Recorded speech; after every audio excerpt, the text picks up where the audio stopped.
उत्तराखंड के उत्तरकाशी टनल हादसे को आज यानी रविवार 19 नवंबर को 8 दिन बीत गए हैं, जहां अभी तक टनल में फंसे 41 मजदूरों को बाहर नहीं निकाला जा सका है। वहीं रेस्क्यू टीम की कई जद्दोजहद के बाद भी इन मजदूरों को बाहर निकालने में कोई सफलता हाथ नहीं लग पाई है।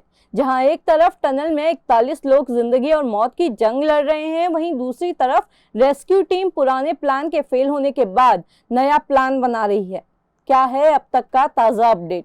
केंद्र सरकार ने टनल में फंसे मजदूरों को रेस्क्यू करने के आइडियाज को डिस्कस करने के लिए एक उच्च स्तरीय बैठक की है, जिसमें अलग अलग एजेंसियों को काम सौंपे गए हैं। केंद्र सरकार द्वारा आयोजित इस बैठक में तकनीकी सलाह के आधार पर 5 बचाव विकल्पों पर डिस्कशन हुआ है। इन 5 प्लान में सुरंग के सिलकियारा छोर, बटकोट छोर, सुरंग के ऊपर और दाएं बाएं से ड्रिलिंग कर रास्ता तैयार किया जाएगा। बीआरओ और भारतीय सेना की निर्माण शाखा लगातार बचाव अभियान में सहायता कर रही है।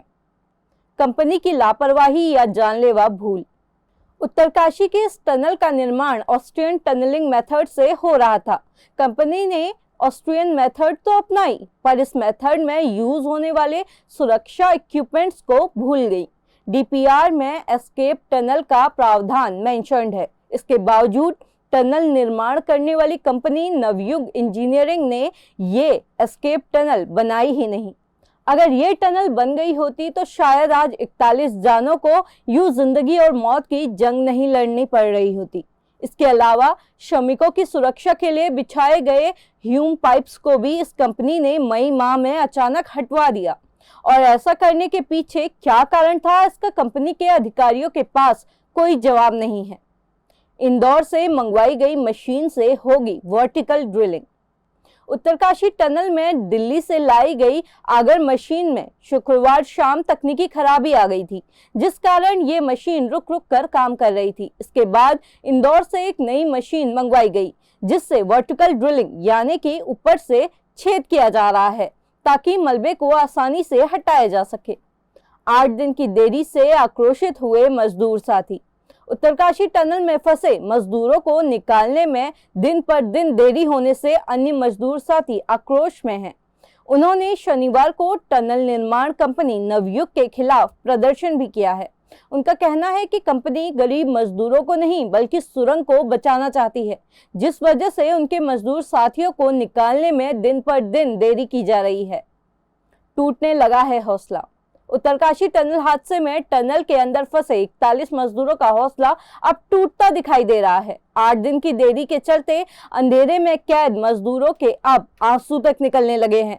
जो मजदूर कल तक अपने परिजनों को ढांढस बंधा रहे थे, आज वो खुद ही कमजोर नजर आ रहे हैं। चिंता में है भूवैज्ञानिक। उत्तरकाशी टनल हादसे में भूवैज्ञानिकों ने भी अपनी चिंता जाहिर की है। भारतीय भूवैज्ञानिक पूर्व निर्देशक पीसी नवानी ने कहा है कि इस सुरंग में विधिवत ट्रीटमेंट की कमी दिखी है, जिस कारण इसका बड़ा हिस्सा टूटा है, जो पहले से ही संवेदनशील था। और ऐसे में एस्केप टनल के ना होने से खतरा और बढ़ गया है। विशेषज्ञों की माने तो सुरंग निर्माण का काम बेहद जोखिम भरा होता है। कच्ची चट्टान होने की वजह से सुरंग में कैविटी यानी कि खोखलापन बन जाता है, जिसके खुलने से मजदूरों के फंसने और दबने की आशंका बनी रहती है। बताया जा रहा है कि उत्तरकाशी की इस टनल में जिस हिस्से पर भूस्खलन हुआ वो बेहद संवेदनशील था। फिर भी इस हिस्से में सुरक्षा मानकों को ताक पर रखकर टनल निर्माण का काम जारी रखा गया। धारी देवी के बाद अब उत्तराखंड में बौखनाथ का प्रकोप। उत्तरकाशी टनल हादसे को स्थानीय लोग दैवी प्रकोप बता रहे हैं। कहा जा रहा है कि टनल के ठीक ऊपर बासुकी नाग देवता मंदिर था। स्थानीय मान्यता है कि कोई भी कार्य करने से पहले इनके मंदिर में श्रीफल चढ़ाया जाता है और कार्य की अनुमति ली जाती है। लेकिन टनल निर्माण कार्य की अनुमति लेना तो दूर, कंपनी ने नाग देवता का ये बरसों पुराना मंदिर ही हटवा दिया। स्थानीय लोग मान रहे हैं कि मंदिर हटाने की वजह से ही ये हादसा हुआ है, जिसके बाद कंपनी ने शनिवार को टनल के बाहर से मलबा हटाकर एक छोटा मंदिर वहां स्थापित कर दिया है। इससे पहले भी उत्तराखंड देवताओं के प्रकोप का सामना कर चुका है। मान्यता है कि केदारनाथ के रास्ते में उत्तराखंड की रक्षक देवी धारी का धाम है। कहा जाता है कि जब जल विद्युत परियोजना के तहत यहां अलकनंदा पर बांध बनाया जा रहा था तो धारी देवी का मंदिर डूब क्षेत्र में आ रहा था। जिसके चलते परियोजना कंपनी ने उत्तराखंड की रक्षक देवी को मंदिर से अपलिफ्ट करने का फैसला किया। स्थानीय बताते हैं, जैसे ही परियोजना कंपनी ने 16 जून को धारी देवी की प्रतिमा को उनके मूल स्थान से हटाया, ठीक उसके अगले ही दिन 17 जून को केदारनाथ में जल प्रलय आ गया और सैकड़ों लोग काल का ग्रास बन गए।